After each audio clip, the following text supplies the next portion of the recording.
Fica comigo na Calorival, claro, sempre também, porque a gente vai ouvir agora um especialista para falar sobre o impacto econômico, né, dessa guerra. Márcio Fortes, ele é economista, professor de Relações Internacionais do IBMEC, ele está aqui conosco já. Vamos conectar com o professor. Olá, professor, boa tarde. O senhor me ouve bem? Ouço bem, boa tarde a todos, como estão?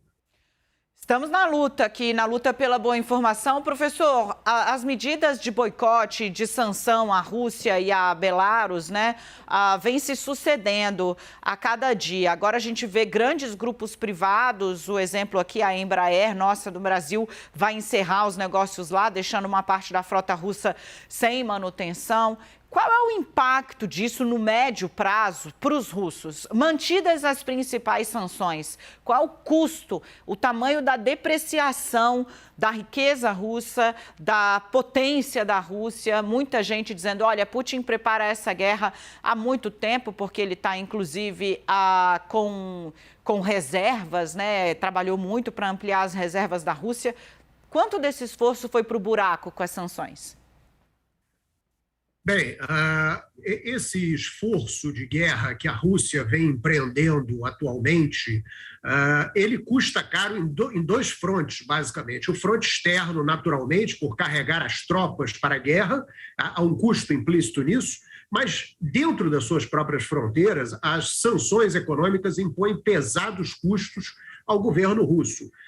E prova disso é a subida de juros, que praticamente dobraram no final da última semana, como uma necessidade de se combater ali problemas associados à questão da depreciação da moeda, que perdeu um valor abruptamente, e a economia russa ela vem sofrendo com as sanções de cunho financeiro, mas também não é apenas financeiro que nós devemos nos referir, mas há sanções adicionais que costumam atrapalhar a economia por todos os lados. Né? Prova disso são as empresas que estão deixando a Rússia, nós estamos vendo agora, não só aquelas instaladas localmente, que anunciam o fim das suas atividades, e anunciar o fim das suas atividades é algo um pouco diferente de vender os seus ativos. Né? O IED, o investimento externo direto que é realizado em solo russo, está lá. As fábricas, máquinas, instalações de quem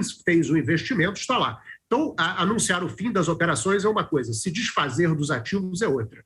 Agora, por outro lado, existe uma outra categoria de empresas, que são aquelas que deixam de prestar serviços ao governo russo, ao país, bloqueando esses serviços, sejam eles de transporte, serviços de aluguel de contêineres, transporte marítimo internacional, venda de software, serviços financeiros. Tudo isso pouco vai criando um pesado clima dentro da União Soviética, atual Rússia. E por que eu falo União Soviética? Porque nós temos aí uma tentativa de Putin, ao enquadrar a Ucrânia nesse contexto de guerra, nos fazer retornar àquele contexto de União Soviética, onde nós teríamos a grande Rússia. Não há indicativos de que isso deva se expandir para outras regiões, mas a Ucrânia sempre foi um problema para Putin, na tentativa anterior de trazer a Crimeia para dentro do território russo, já tentativa consagrada, e que agora nós temos aí um aviso claro que vem sendo dado pelo governo russo, no sentido de que a Ucrânia não deva se dirigir para a OTAN. Então, isso nos lembra muito tempo da União Soviética, quando nós deveríamos estar falando não em União Soviética, mas em Rússia. Nós temos Rússia e países independentes no seu entorno, e uma Rússia tentando sobreviver, como eu disse, com pesados custos internos, mas também externos. Agora, professor, quando a gente fala da economia global, né? Se a gente pensar em grãos, por exemplo, farinha, a gente vai detalhar esses números logo mais adiante, mas a boa parte vinha, tanto o trigo, né, da Rússia como da Ucrânia. Isso vai levar a uma elevação do preço, já deve estar, inclusive, ocorrendo, e o efeito cascata é enorme. O pãozinho nosso de cada dia vai ficar mais caro. Para a realidade brasileira, além disso, a gente tem os combustíveis aí operando acima acima de $100 o barril do petróleo no mercado. A inflação no Brasil, que era uma preocupação, certamente vai ser pressionada e vai perder ritmo de desaceleração. Quem estava apostando numa desaceleração a partir de março, abril, vai ter que refazer as contas, não vai acontecer.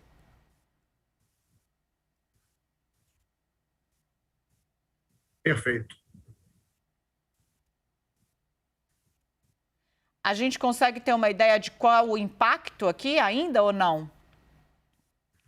Sim, existe uma questão que antecede a própria guerra na Ucrânia, que se refere a um movimento inflacionário global que já vinha acontecendo desde o ano passado, com o aquecimento da economia que se segue à pandemia e que é um aquecimento da economia que atinge diretamente a economia digital, que responde rapidamente a uma economia produtiva que não consegue dar resposta, e isso encontra também contêineres e navios sobrecarregados no frete marítimo internacional, que se torna mais caro para todo o comércio.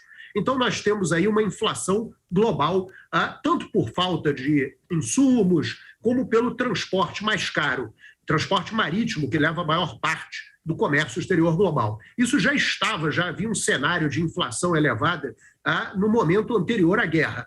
Agora, com a guerra, como você muito bem colocou, a questão do trigo, por exemplo, não ameaça o Brasil especificamente na questão da escassez do produto. O que nós compramos da Rússia, em torno de 30 mil toneladas, é muito pouco, quando comparado aos 6,5 milhões de toneladas adquiridos, porque o que acontece é que a Rússia representa uma fatia muito pequena dessa aquisição, enquanto que a maior parte do trigo adquirido pelo Brasil vem dos países do Mercosul, principalmente a Argentina e também dos Estados Unidos. Então, para nós, não há o risco do desabastecimento do trigo, mas o problema que se impõe é a questão da elevação de preços da commodity, uma vez que a tendencial de alta permanece, já vinha acontecendo essa tendencial de alta, e agora com o ritmo de ameaça de escassez do produto no mercado internacional, nós pagaremos mais caro pelo trigo,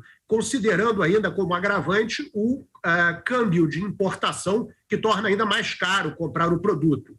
E isso se reflete na economia nacional, uma vez que o trigo ele é matéria-prima para massas, pães, bolos e biscoitos, e esse deverá ser, possivelmente, um ponto de inflação que chegará à mesa dos consumidores brasileiros.